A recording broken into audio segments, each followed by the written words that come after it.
One fucked up place in not as fucked up as the disturbing world of deviant art. Is that how you pronounce that word? Deviant? I think it's deviant art. I've seen a few deviant arts of superheroes and shit. Nah, I fuck with.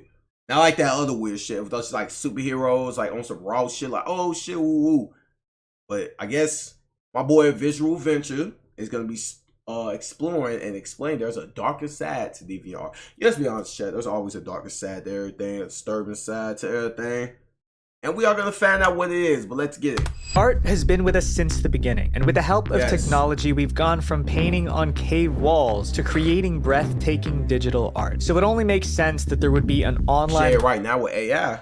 You ain't got to paint no more. You just type that motherfucker out. Platform dedicated to artists. Welcome to Deviantart, a virtual gallery for artists. I've been on Deviantart a few times, like I just said. I done looked up superheroes, Deviantart, anime. That's it. That's about it. To share their work, get feedback, and even get paid for it. Sounds great, right? Well, it was for a while. But in the 20+ years that DeviantArt has been active, it's become a platform for some of the most disgusting pictures imaginable. Let's take a stroll through the gruesome gallery that's DeviantArt. The dark side of AI art. As of writing this video, AI art is one of the most debated pedophiles and all this weird shit. Oh god. Topics right now. AI art is art created with the help of artificial intelligence. Basically, there are tools online that can generate artwork just by typing in simple word prompts. For example, if you use an AI art website and just type in Justin Bieber in the style of anime, you'd probably get that result. Some people love it, but a lot of artists hate it. Regardless, it's a huge phenomenon right now. So it only makes sense that the biggest online platform, DeviantArt, also known as DA, would hop on the trend. But how they did it was shocking. In November 2022, DeviantArt tweeted that they would be bringing AI tools to the website. They called it DreamUp, and it's DeviantArt's personal AI art generator. But the artists of DA's community were upset because of how DeviantArt generated this art. What the fuck? The biggest online platform, the damage was already done. Their new DreamUp system created content on DeviantArt. DA betrayed their users. And the only way to opt out of DreamUp, single user into DreamUp without their permission. DeviantArt tweeted that they would be bringing AI tools to the website. They called it DreamUp, and it's DeviantArt's personal AI art generator. But the artists of DA's community were upset because of how DeviantArt generated this artwork. You see, DeviantArt was stealing art. They automatically opted every single user into DreamUp without their permission. This meant that the AI was learning how to create art through every artist that created content on DeviantArt. DA betrayed their users. And the only way to opt out of DreamUp was to manually remove each piece of artwork they uploaded. We're talking decades of content that artists had to manually remove from DreamUp. But even if they removed them, the damage was already done. Their new DreamUp system is already trained on the entire art catalog on DeviantArt. So even if artists opted out of DreamUp, it's likely that the AI had already absorbed their art style. DA eventually updated DreamUp so that users could opt out completely by ticking a checkbox, but people still felt deceived. One user said this: "Thank you for confirming that DA has officially hit rock bottom, and those in charge are completely corrupt. I'll be deleting all my art off there and deactivating my account because this singular move is a massive middle finger to real artists." So many artists were betrayed by a platform they called home, but it's not surprising really because DeviantArt has never seemed to put their users first. You'd be surprised just how much DA users come across inappropriate content, and to show you, we did another experiment. Inappropriate art is everywhere. DeviantArt is I mean, right, inappropriate like, let's be honest, inappropriate art is lead everywhere in the fucking world. Everywhere. Rule 34. Don't ask me how I know of that site. Okay, please don't. 34. You find anything. Like, you could literally find spoons fucking on. I'm pretty sure there's something about spoons fucking on. Well, I'm pretty sure you can find it on there. They have anything. If it exists, it's on Rule 34. Known for the weird art people upload onto the website. Some of it can be funny.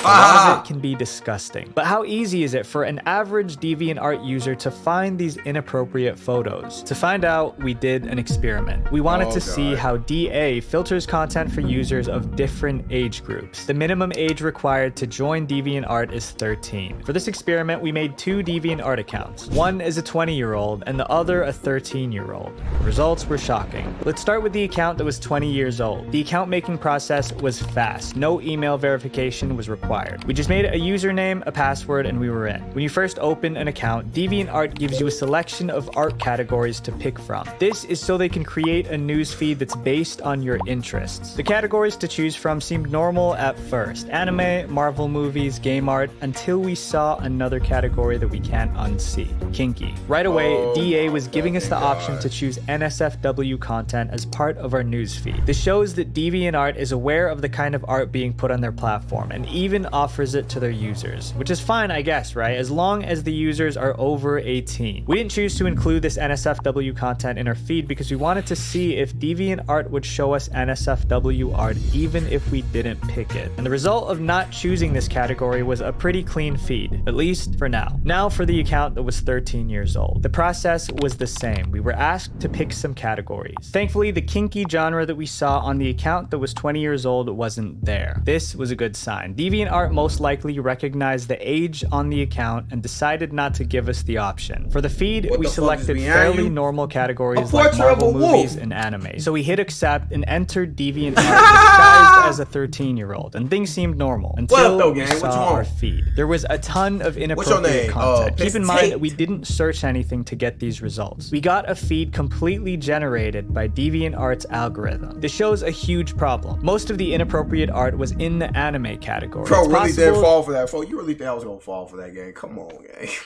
I know what's behind me. How's you? I'm good, gang. I'm straight. You feel me? React to the video on some shit, boy. How you is though, gang? Like, how life treating you, gang? How your day going? You feel me? My day going decent, boring, but you feel me? I'm here though. That there's so much inappropriate content in this specific category that DeviantArt just showed us the most popular images. But for an account meant for a 13-year-old, this is unacceptable. DeviantArt has a community of talented artists, but sadly, DA also attracts criminals. And DeviantArt's staff doesn't seem to do much to protect their users from these messed up people. And this is clear as we talk about the jealous people of the DeviantArt community. Stealing art. Last year, I got hacked, and because of that, I made it a point to upgrade my internet security. And one of the first things I needed was a VPN. But I didn't want just any VPN. I wanted the fastest one. After weeks of researching, people all over the internet said Surfshark VPN. People at Surfshark actually care about your security, so Surfshark secures your data with industry-leading encryption and the most secure VPN protocol. But something that I actually didn't believe was that one subscription allows you to install Surfshark on an unlimited number of devices. Like, that genuinely didn't make sense to me, but it's legit. Surfshark is the only VPN to have coverage of 100. What the fuck is behind you? You almost got me with it, but then I was like, yeah, they ain't shit behind me, gang. You feel me? Yeah. But appreciate you though, gang.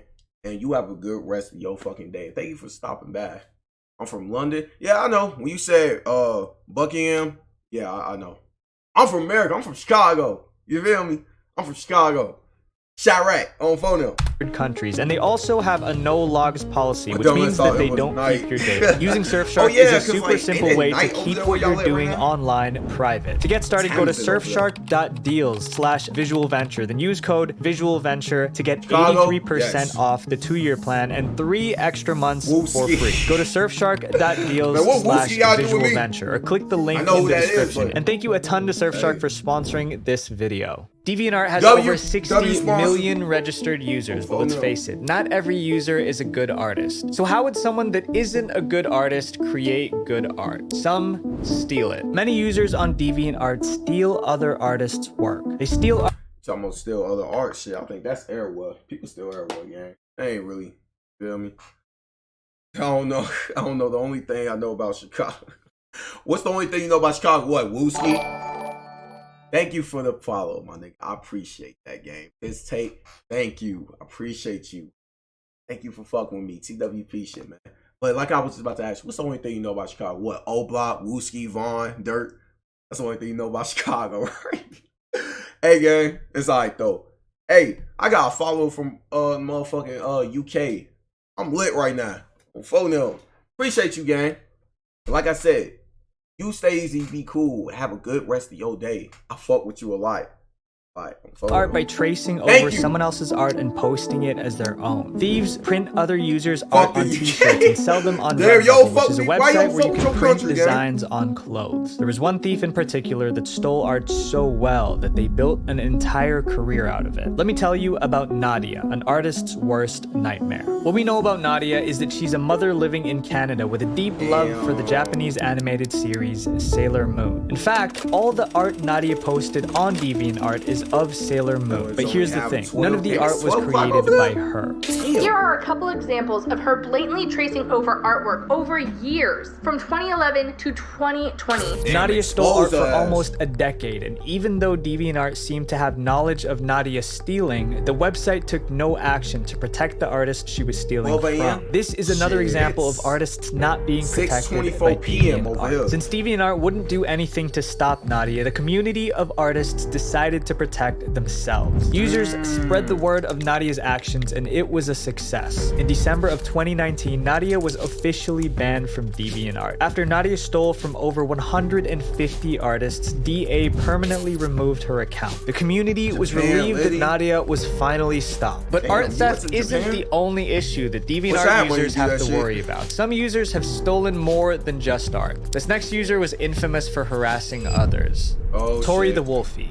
We're gonna get straight into the story of one of the most hated users in DeviantArt history. One user even referred to him as a cyber terrorist. Don't let the innocent name Tori the Wolfie fool you. This guy was infamous on DeviantArt for harassing and threatening countless users, and he got away with it because he kept making different accounts to avoid being banned. Person having made over 100 accounts due to them constantly evading bans. Tori didn't face any consequences for his actions, so his actions just kept getting worse. In June 2016, a user by the name of the Fandom Menace started a petition on the DeviantArt website. The Fandom Menace wanted fetish-related content to be moved to the mature category instead of being in the general feed. That way, this type of inappropriate content would be censored and most users wouldn't have to see it. Tori the Wolfie didn't like this idea. Tori started to harass the Fandom Menace with inappropriate images and death threats. This caused the Fandom Menace to report Tori wouldn't have to see it. Tori the Wolfie didn't like this idea. Tori started to harass the Fandom Menace with inappropriate images and death threats. This caused the Fandom Menace to report Tori to the FBI. But I'm cool. No coins. TikTok way better to go live on. Man. Fuck TikTok. I hate the app. Tori still didn't face any consequences, so he kept on bullying.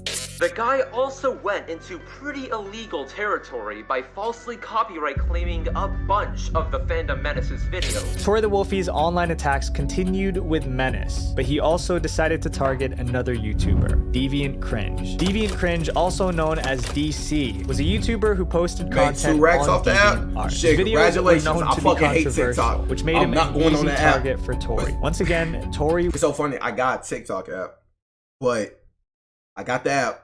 I have an account. I only upload my clips on that bitch, and I go right off that app. I don't scroll through that app. I fucking hate that app. I don't even scroll through social media, gang. I ain't really a big social media nigga. I don't really He wasn't afraid of any consequences, so his next actions went too far. Tori the Wolfie hacked Deviant Cringe's Twitter account, a YouTube account, and DeviantArt account. Tori completely shut down Deviant Cringe's YouTube channel, and as a YouTuber myself, that is terrifying. So where is Tori the Wolfie today? Tori seems to have disappeared. All that remains today about Tori is the post that claims that Tori has been permanently removed from DeviantArt. Let's hope that's the last we'll see of him. But Tori isn't the only user on DeviantArt that brought negativity to the community. In this next chapter, one of the most well-known users on DA has done things to another user that's even more illegal. Hopefully my income be off Twitch real soon. You feel me? We'll see though. Maybe not. We'll see. The real-life stalker. Shannon, aka Creepshow Art, was a big name in the art community. I already knew this shit was finna be in the video, folks. You always got the pedophiles, the stalkers, the cyberbully ass niggas. Here we go. Community. Shannon had a successful YouTube channel where she shared stories and commentary on art. But her online platform would come crashing down when an awful situation came to light that would end Shannon's career forever. That she suffered, as far as I understand it, the greatest percentage lost of subscribers of any cancellation ever. Fuck we watching? Look, gang. Disturbing World of Deviantart. What we watching?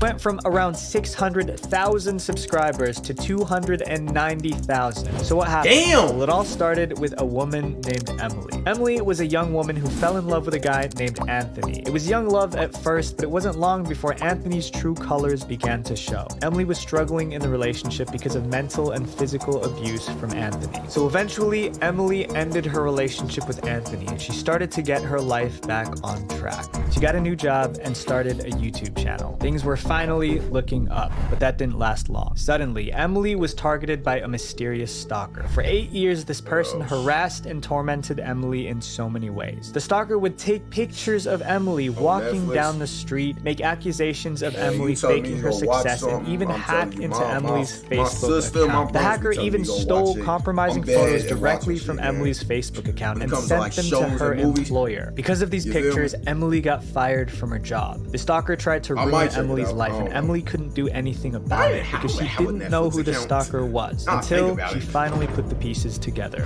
All of a sudden, out of the blue, Andrew started following me and then responded to me and one of my viewers congratulating me. This happened at the same time random Twitter accounts started to accuse Emily of using fake bot accounts to increase her followers. Isn't it strange that Anthony would reach out just to accuse Emily of the exact same thing at the exact same time? Well, it wasn't a coincidence. Emily realized that a few months later when she was on Instagram. Scrolling through Instagram one day, and I noticed a drawing that resembles Andrew because Andrew had a very specific look to him, and I was like, oh, who drew this? What a coinky-dink. Creep show art.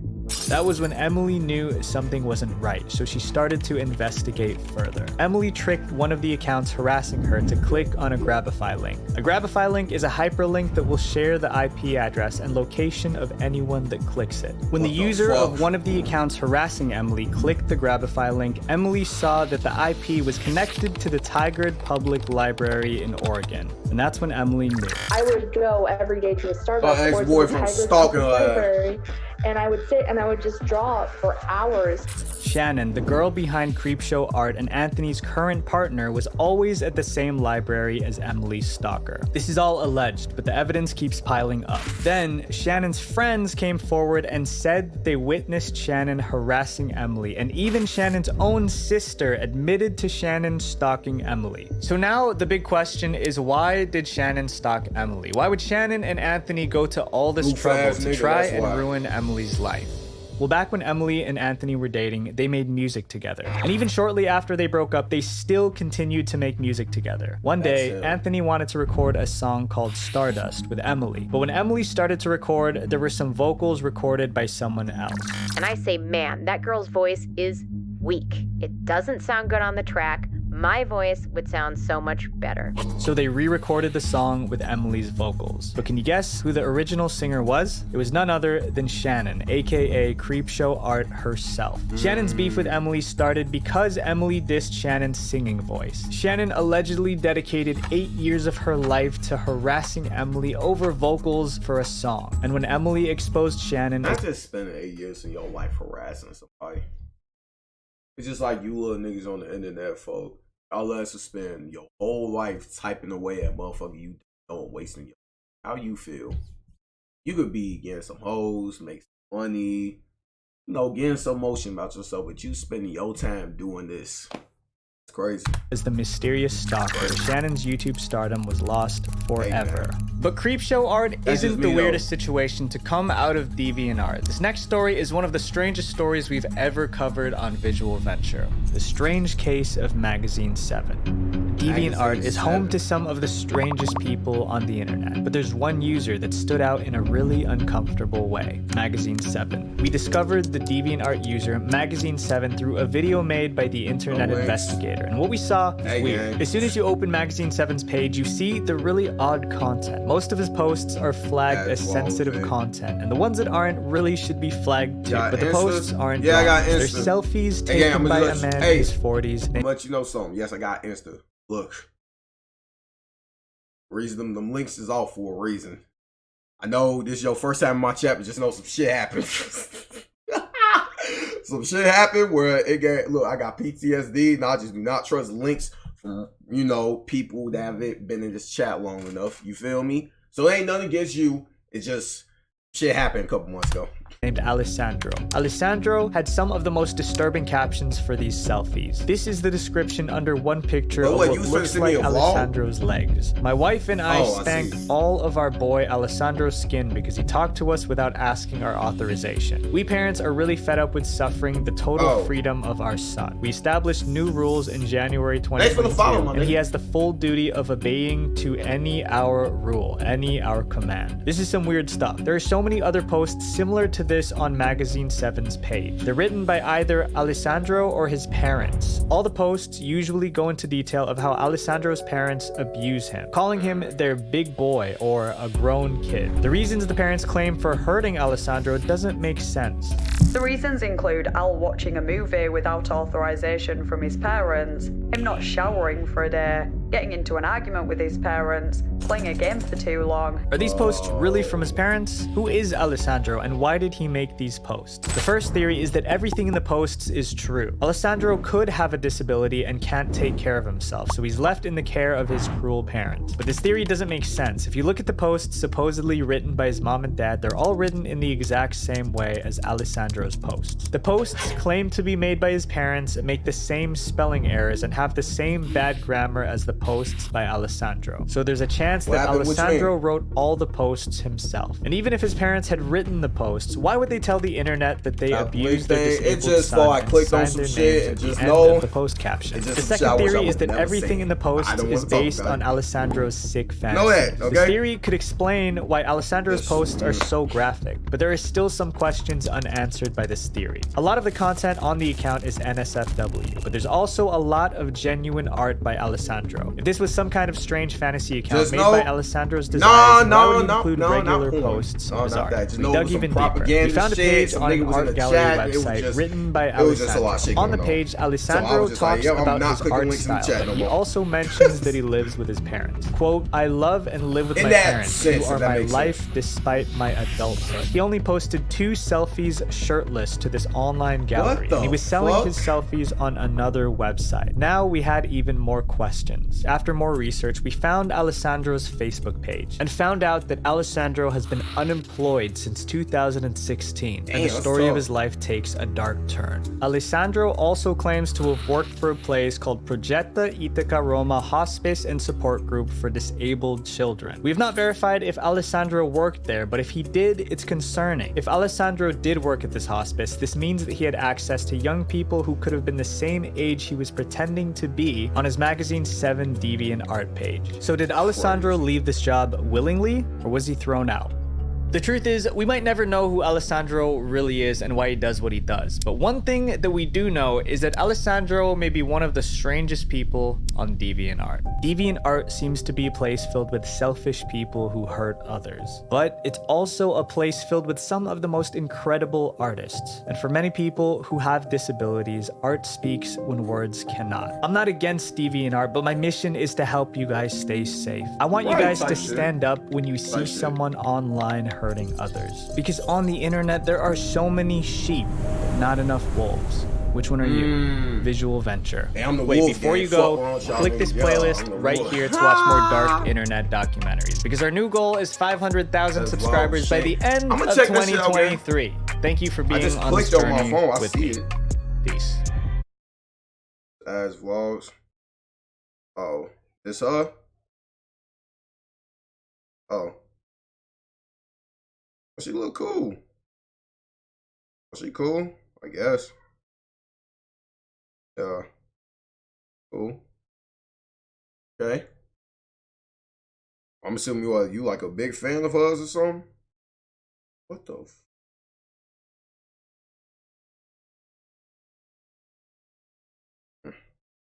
All right, man. W vid though, chat. W fucking vid. My fault. W fucking vid. Shout Visual Ventures on some shit. Damn, we got